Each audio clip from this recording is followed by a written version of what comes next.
friends, welcome back to Mimi's Mixed Bag. Thank you for stopping back by. If this is your first visit, I encourage you to check out my channel. I've got hundreds of home decor projects, simple gifts, recipes, all kinds of fun stuff to share. Today I'm bringing you some round wooden door hangers. They have been super trendy the last couple years. People use these on their front door instead of a wreath. At craft shows, they range from anywhere from $25 to $40, just depends on how elaborate they are embellished. And I wanted just to make a few and show you how easy it is that you can make them for a fraction of the cost.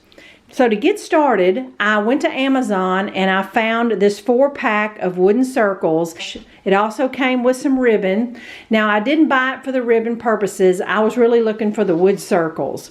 Now these are 14 inches. You don't want any smaller than that to hang on your door.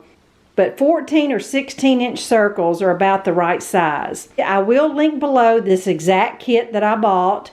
And I need to tell you it's an affiliate link. Amazon pays me a few pennies for providing you the link, but it's no extra cost to you. So I sent my children about 6 choices of some round door hangers because there's a million designs out there, and they each sent me back what they wanted. So the one my son picked out, I'm going to make myself the exact one, and my daughter wants hers a little different. So I'm going to need some painter's tape, and I'm also going to be painting and staining.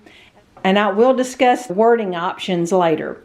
So the first thing I'm going to do is go ahead and tape off my circles for painting and staining stripes. Now my son is going to have 2 black stripes, and my daughter's, the center of it is going to be black. So I'm going to paint those parts black. I'm going to let it dry just a little bit and then pull my tape off before it gets completely dry.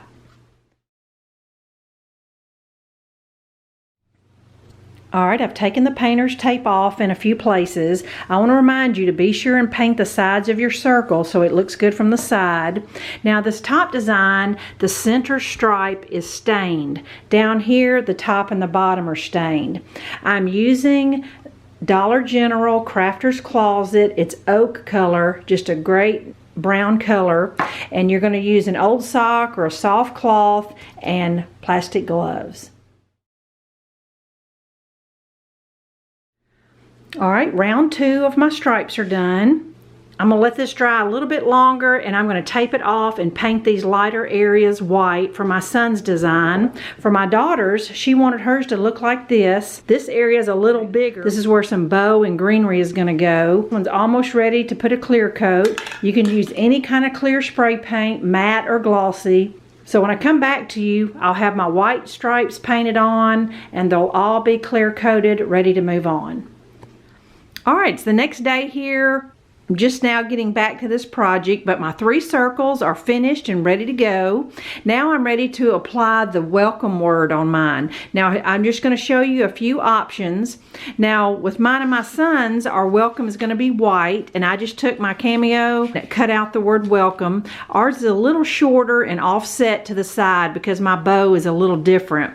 Now this one on my daughter's with the black stripe, Dollar Tree, you know, every Dollar Tree's different. I found this galvanized metal welcome that I'm going to put in the center of her black section. I think that'll look really good against the black, and hopefully you can find that. Now Dollar Tree also sells these large poster stickers, but they paint very well, and you can make the sticker letters any color you want. I'm just going to stick the vinyl on these, and this metal one I'm just going to hot glue in place. And I went ahead and did a coat of Mod Podge on top of the clear spray paint because I did not use permanent vinyl, and I wanted to make sure that these letters were sealed and no chance of them peeling up. And it also helps it make it even more weather resistant. If you're using like the metal words, you could just spray paint it clear again if you want some extra protection. So now I'm going to take my jute twine and staple a hanger on the back. These 2 I'm going to use this black plaid ribbon, and this one I'm going to use the black and white stripe. I'm going to just staple some greenery and a bow to the top and then hang them up and show you what they look like. All right, here's the first one finished, and I pretty much just copied it like the one she wanted, and I just love that galvanized welcome from the Dollar Tree. But it had some eucalyptus sprigs, a few cotton bowls that I had, and I had the exact ribbon the example had, and so I just made 2 4-loop bows, a burlap one and the black and white striped one, and just wired them on top of each other and stapled everything, even stapled the hanger. I did hot glue the greenery and cotton bowls and the welcome, but just real happy with how this turned out, and I think she's gonna love it. Here's the second one I created for my son and daughter-in-law, and I love this one so much. I'm making myself one and my friend one. The bow is done the exact same way. I just did a 4-loop bow underneath and a 4-loop bow on top and wired them together. This one has some little tassels in the center of the bow, and I just strung up 8 beads and then added some jute twine tassels. And then I changed up the greenery on this one a little bit from the example, but it gives the same look. And even if you have to pay a few more dollars than I did on Amazon, you can still finish this project for a fraction of what you would pay at a craft show. So I hope you'll check out the link below, get you some circles, some paint and stain and ribbon, and make yourself these beautiful round door hangers. Thanks so much for watching. I'll be back in a few days with my April thrift store finds. Bye-bye.